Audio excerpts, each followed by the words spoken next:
It was here in the yeshiva. Yeshiva Shalema. That's Yeah, I think it has to do with the water.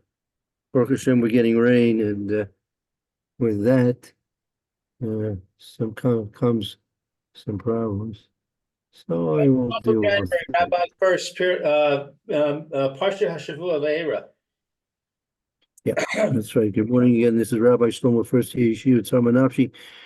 Here in Shalom care of Zoom, we are now learning Erev Shabbos, Parshas Vayeira, Shana Tavshin Pei Daled, and we'll Recording in progress. Recording in progress. Recording in progress. Recording in progress.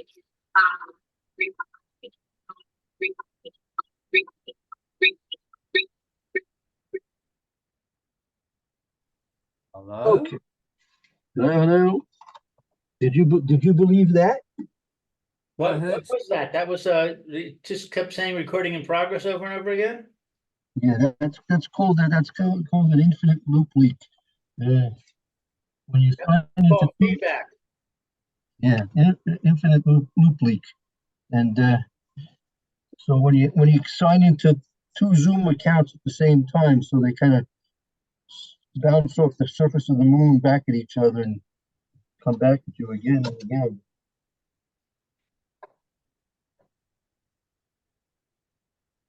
All these things that bounced off the surface of the moon, no, Roy?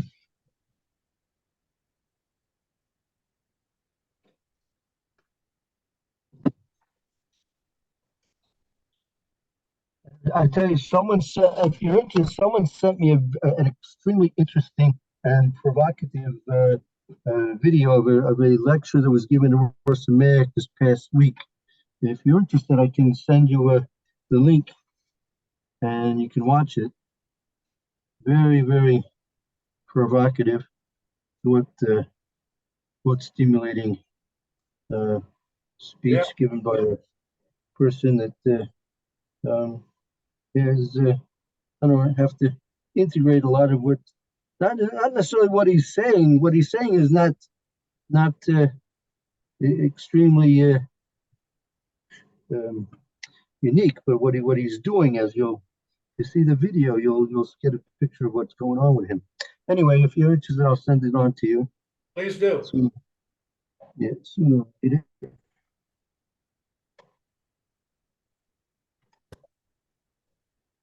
Okay, let's begin. Okay, all right, Parsha Vayeira. I think we can start with the psukim beginning. Uh, yeah, let's start.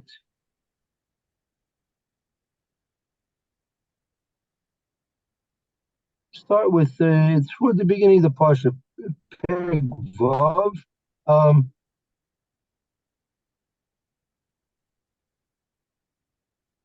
K, mostly K.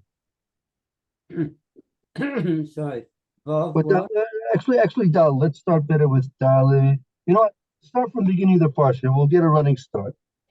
The beginning of the Parsha.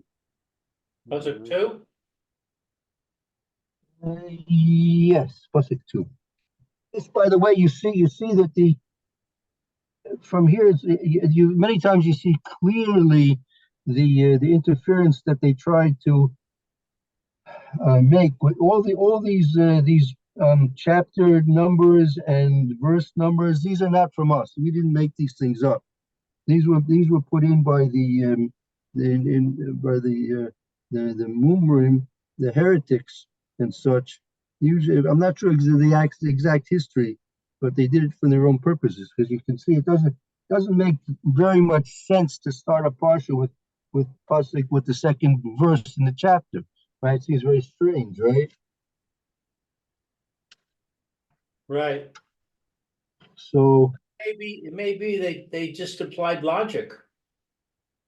no, they did it. They did it intentionally to try and confuse. When they had the debates in the Middle Ages, they wanted to. They always would quote the pasuk according to the chapter and the verse.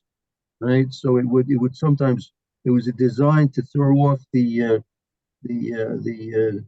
Jewish um, advocate, that he would have to try and find references according to their scheme of things. Here you see a very blatant attempt to try and distort the Seder, the arrangement of the Parshas. And that's just an aside. We can leave that for another time to discuss that in detail. Okay. Should I read? Sure, if you like. Vayeira Elokim el Moshe Vayomer Elav Ani Hashem. And Hashem spoke to Moshe and said to him, I am God. So I do Rashi? Yeah, sure. Okay. And Hashem spoke to Moshe. He spoke to Moshe with words of rebuke for speaking harshly and saying, why have you harmed this people? And he said to him, I am Hashem. I am faithful to pay a good reward to those who walk before me. I have not sent you in vain, but rather I have sent you to fulfill my words that I spoke to the forefathers. We find this divine name interpreted in this sense in several places. I am Hashem means I am faithful to exact payment when it is stated in the context of punishment. For example, and you will have profaned the name of your God, I am Hashem. But when it is stated in the context of fulfillment of a commandment,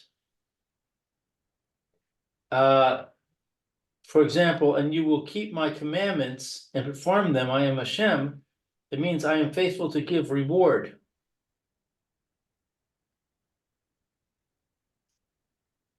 Okay. So I have trouble with this concept here of this pasuk. Moshe,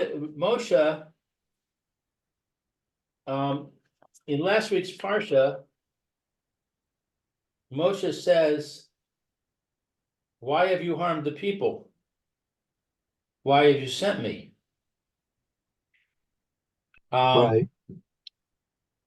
And Hashem says, according to Rashi now, Hashem answers harshly, rebukes him. Seems to me that Moshe is right. First of all, Moshe said to God, don't send me in the first place. I'm not really worthy of this. I'm not a good speaker. I'm not going to be able to convince anybody, whatever. Hashem said, don't worry, I'll be with you. I'll help you. And now what's happening is it's going bad. And Moshe is the shepherd of the Jewish people. He's concerned. He's legitimately concerned. He sees people suffering. It hurts him. So what's he doing wrong?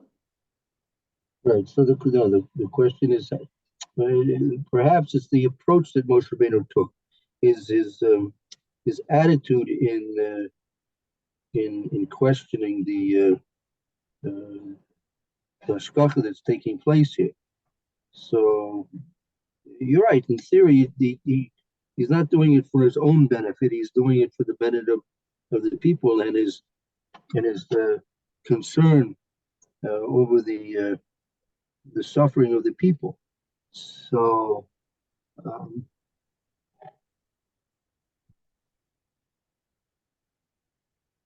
it could be also that he would also the lesson to do evil to the people. There's Kadosh Baruch Hu doesn't do evil, right?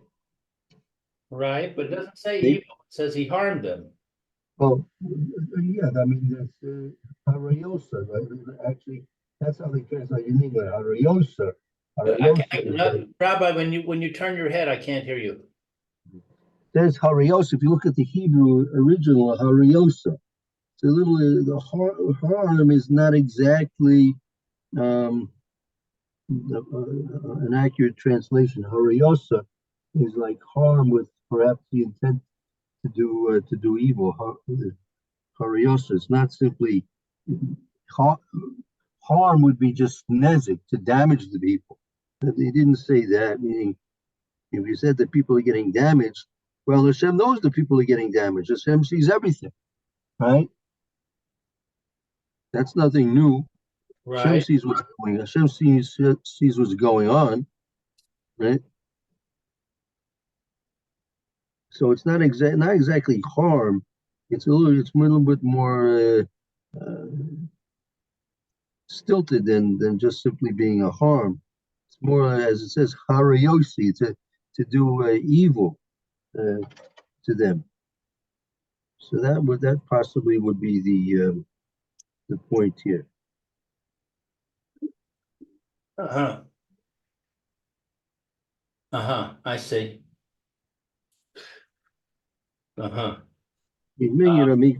It could be, maybe Moshe Rabbeinu could have. Again, I don't want to criticize Moshe Rabbeinu. I mean, but maybe the a different approach would have been that how can I deal with the people to comfort them over their suffering and things like this? To ask something like that. Right. Right. So if he had used a different word, then it might have been okay. Is that what you're saying? Yeah, possibly. I think that would be a proper way to answer your question. Okay. I hear. All right. Let's see. So Pasuk 3.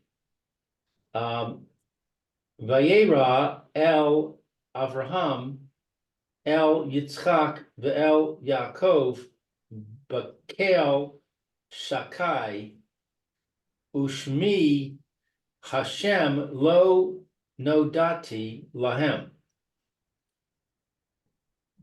So I appeared to Avraham, Yitzchak, and Yaakov as Kel Shakai, and my name Hashem I did not make known to them.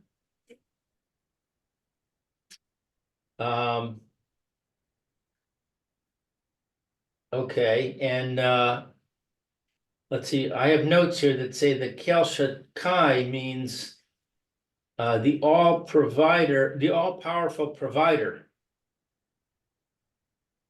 Right. So Hashem appeared in the form of being all-powerful and being someone who provides, but not as Hashem, which implies fulfilling his promises. Right, because that's what's taking place now. Now is this is the beginning stages of the Geula, the redemption. So now HaKadosh Baruch Hu is fulfilling, is in the process of fulfilling his promise to Abraham, Yitzchak, and Yaakov. That he promised all of them that they would have the offspring that would be in servitude, and they would promise to be able to come into Eretz Israel, and this is the beginning of that process. Right. So Rashi says, and I appeared to the patriarchs as Kel Shakai.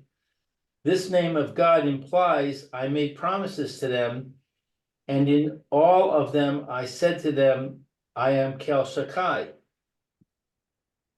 But through my name Hashem, I did not become known to them. I did not inform them is not written here, but rather I did not become known. I was not recognized by them in my aspect of truth, because of which I am named Hashem, which implies I am faithful to uphold my word.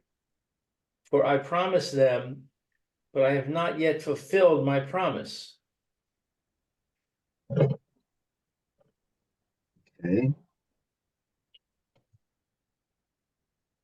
All right, weiter. Yeah. Very good. Let's continue on. V'gam hakimosi es brisi os isa itam la seis lahem es eretz Canaan es eretz migurehem asher garu va.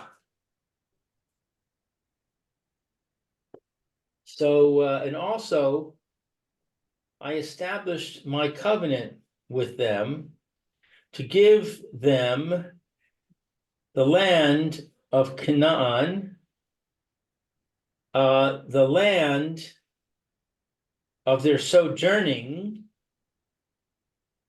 in which they sojourned. Seems a little redundant. Rashi says, and I also established my covenant, etc. And furthermore, when I appeared to them as Kel Shakai, I instituted and established my covenant between myself and them to give them the land of Canaan. To Abraham, in the section of the Torah dealing with circumcision, it said, I am Kel Shakai, etc. And I shall give you and your offspring after you the land of your sojournings. To Yitzchak, it said, for to you and your offspring I will give all of these lands, and I will fulfill the oath I swore to Abraham.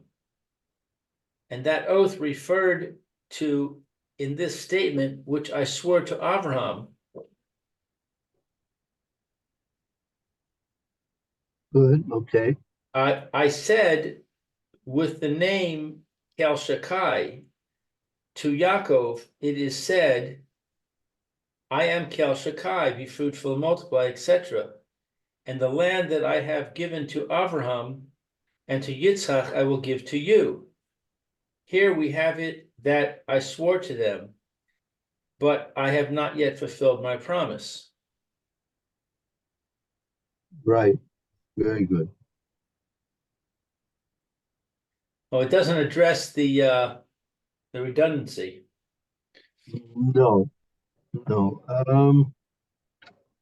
Seems to be emphasizing the idea of sojourning. Right. Well, that was the Avos that was in Eretz Canaan. That's where they lived, and that's where they journeyed from place to place. Right, but they didn't treat it as their permanent residence, I guess. Right. Right. Because they hadn't inherited it yet. Apparently, that's what I would say. Right. Okay, let's see. Hey, v'gam ani shamati es na'akas b'nei Yisrael asher Mitzrayim ma'avidim osam va'ezkor es brisi. Okay, so, and also I have heard the wail of the children of Israel that Mitzrayim enslaves them, and I have remembered my covenant. So Rashi says, Gamani, and I too, just as I instituted and established the covenant, is incumbent upon me to fulfill that covenant. Therefore, the verse goes on to say, I have heard the wail of the children of Israel, who wail that the Egyptians are enslaving them. And I remembered that covenant, for at the covenant between the parts, I said to Abraham, and also the nation for whom they shall work, I will judge.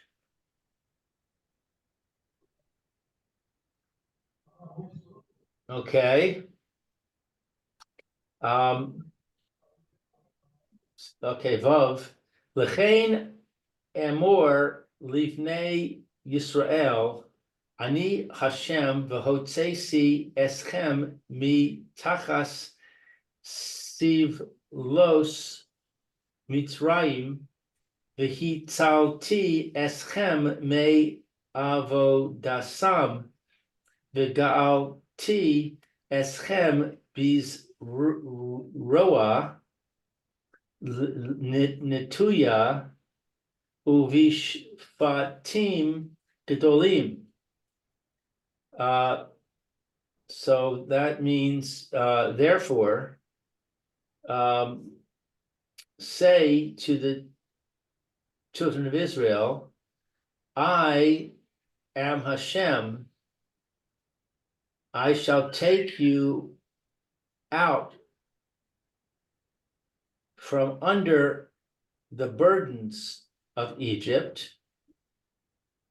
I shall rescue you from their service. I shall redeem you with an outstretched arm and with great judgments. So Rashi says, therefore, on the basis of that earlier oath, say to the children of Israel, I am Hashem. I can be trusted to keep my promise, and I shall take you out. For thus did I promise Abraham at the covenant between the parts. And afterwards, they will go forth with great wealth. The burdens of Egypt, the yoke of the burden of Egypt. Right. So, as you probably may recognize, these are what we call the Arba Lashanas Haga'ula that are mentioned in this pasuk. All right. Hotsesi, right? Hitzalti, right? Ga'alti, right? And Akachti, and these are corresponding to the four Dalet Kois we have on the Pesach. This is where these expressions are introduced here. Right. Right.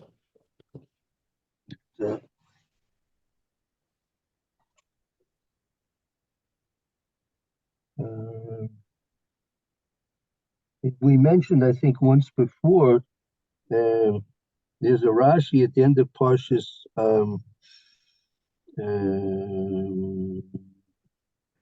Hukos, I believe, at the end of Parshas Hukos, that the Dalet Kanfos, the four corners that we wear and put tzitzis on our beged, also correspond to these Dalet Lashon Sagula. And so the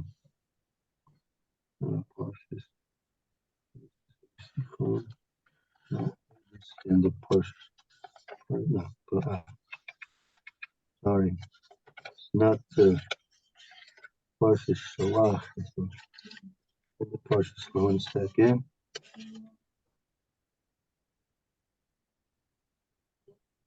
Yeah, Parsha's in the Parsha Shalach. Rashi there explains that the Hashem Marshal of Darshana, that these the four confess, the four corners of the beged also correspond to the four Tadal Shana Sagula. So that's important. When we wear tzitzis, the more thought you put into the mitzvah, the more it means to you, the more credit you get for it, the more it becomes having a stabilizing influence on a person's personality and his thoughts. So by thinking about that as well, that the just as we're supposed to have certain thoughts and understandings about the four cups when we drink them on the night of Pesach, So also when wearing our tzitzis, you likewise can transfer those thoughts to the wearing of the tzitzis as well. Okay, very good. Yeah, it's the end of Parsha Shalach in Sefer B'Midbar. Okay, let's continue on next pasuk. Okay, V'lakachti eschem li la'am v'hayisi lachem lelokim v'datem ki ani Hashem Elokeichem ha-motzi eschem mitachas siv los Mitzrayim. And I shall take you to me for a nation, and I will be for you for God. And you shall know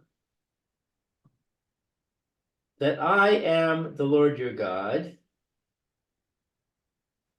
who takes you from under the burdens of Egypt. So Rashi, there's no Rashi. Right. So here, this is also part of the agreement that the Kadosh Baruch Hu made with Klal Yisrael, and he's formalizing it even here more now than ever. Is that the taking us out, Lakachti, that I Kadosh Baruch Hu, says to Klal Yisrael, or in Moshe Rabbeinu in this specific case, that we're being taken out of Mitzrayim, right, and that we should be a people to a Kadosh Baruch Hu, right? And through the taking us out of Mitzrayim, we came to know Kadosh Baruch Hu. We came to experience a Kadosh Baruch Hu. Usually, when the Torah refers to the word das, it's referring to an actual experience. So yeah, this is the beginning of Klal Yisrael's experience with the Kadosh Baruch Hu.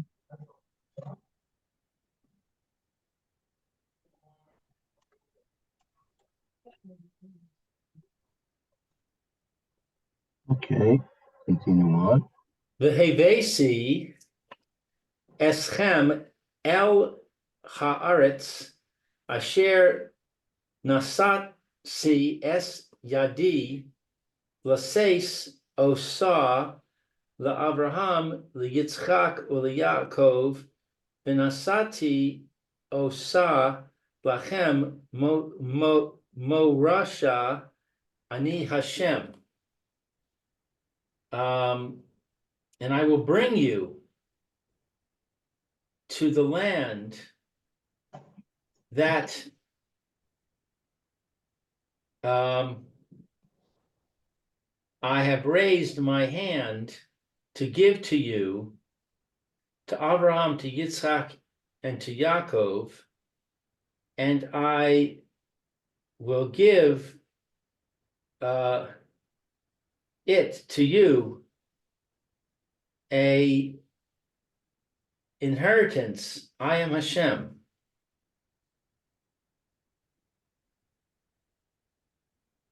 So it seems like there's five words. We had let's see, I will rescue you, I will redeem you, I will take you. I will bring you. No, I guess that's 4. I'll take no, yeah, I'll take you. I'll Right. take you. I'll rescue you. Oh, and then it says I'll take you again. Okay, it says I'll take you twice. I see why I was confused.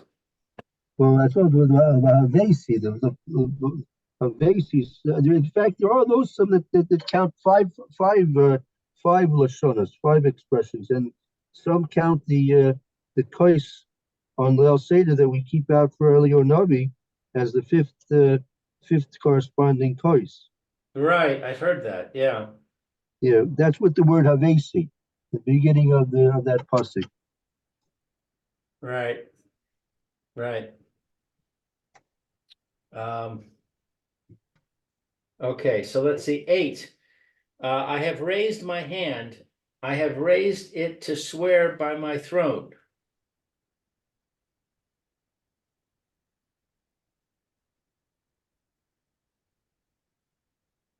Right. So this is a um this is a difficult concept. What's the emphasis that's being emphasized over here with this point on the Sasiyas Yadi?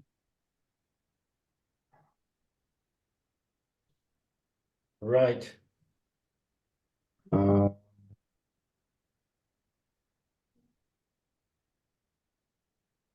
And what is the chis-i, my throne? well, Is that like the kiseh kavod, the throne of glory? yeah, I think so. Yeah, I've never understood what that is. Um, yeah, It's not a real thing.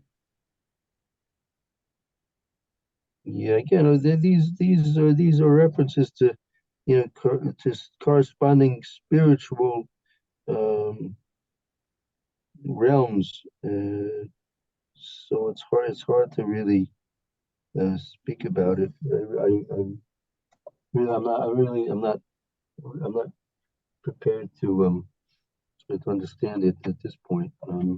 I know it says Hashem says to Moshe when Moshe is afraid of the angels because they're challenging him, saying he doesn't deserve to get the Torah.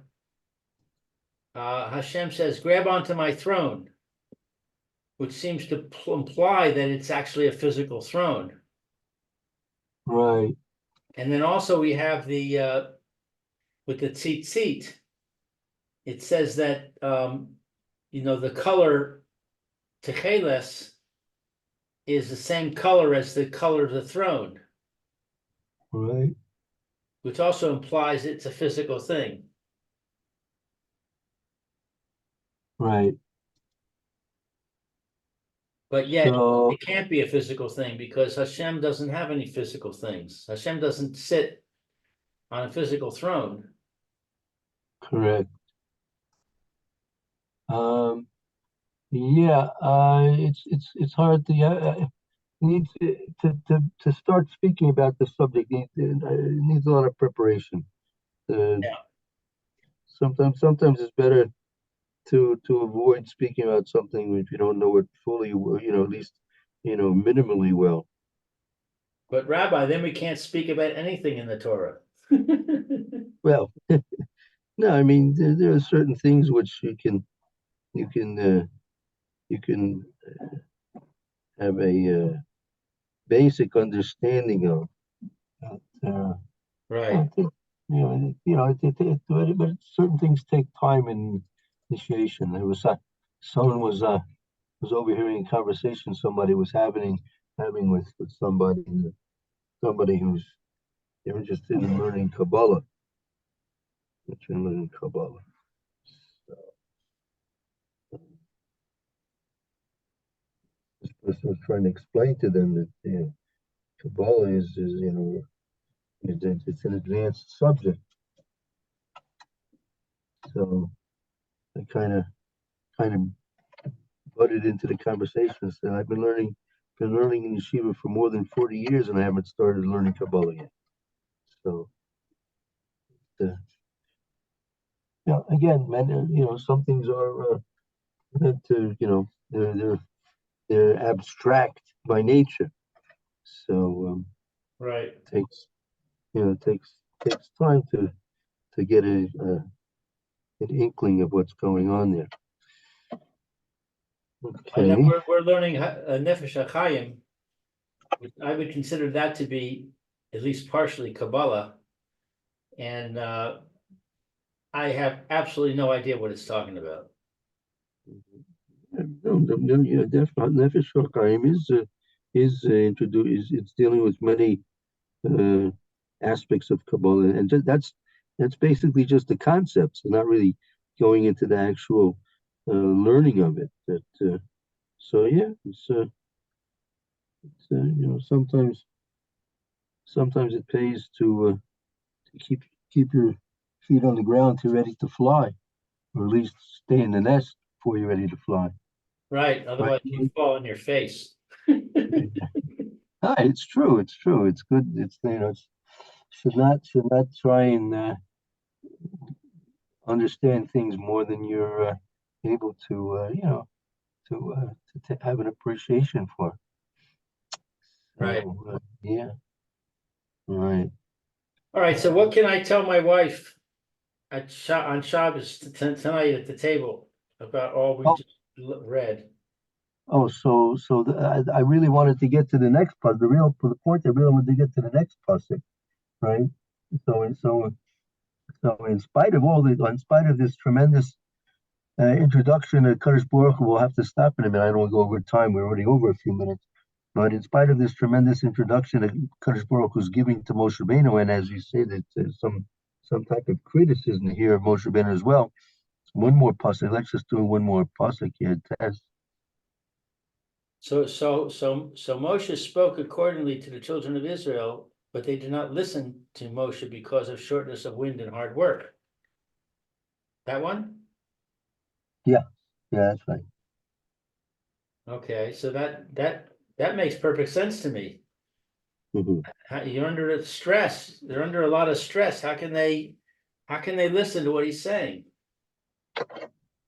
Right. So in relationship to this is what you can speak about. So in relationship to that point, um, if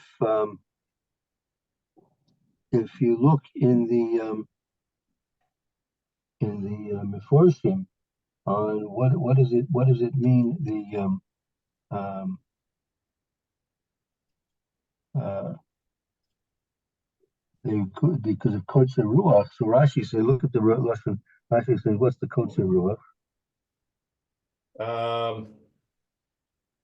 Let's see. He says anyone who is under stress is short of wind and breath, and he's unable to breathe deeply.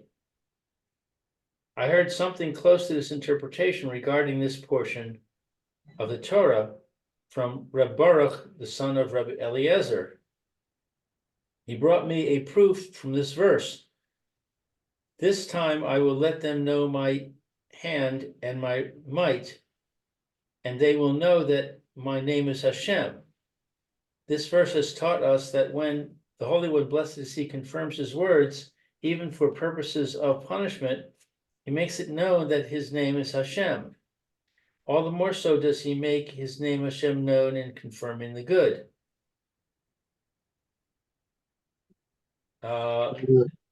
Is that what you want me to read? Right. So this aspect of being under stress and what the pasuk calls the Kotze Ruach. So if you look in the Orach Chaim, Orach Chaim was a commentator on the Chumash. He was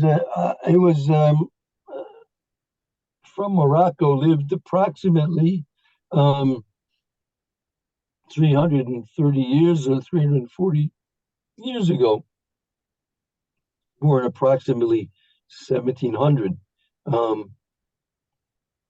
And so he explains that the cause of them not being able to deal with the stresses of the the slavery that they were encountering in Mitzrayim was because they weren't B'nai Torah. They weren't properly educated in the knowledge and hashkafas of Torah.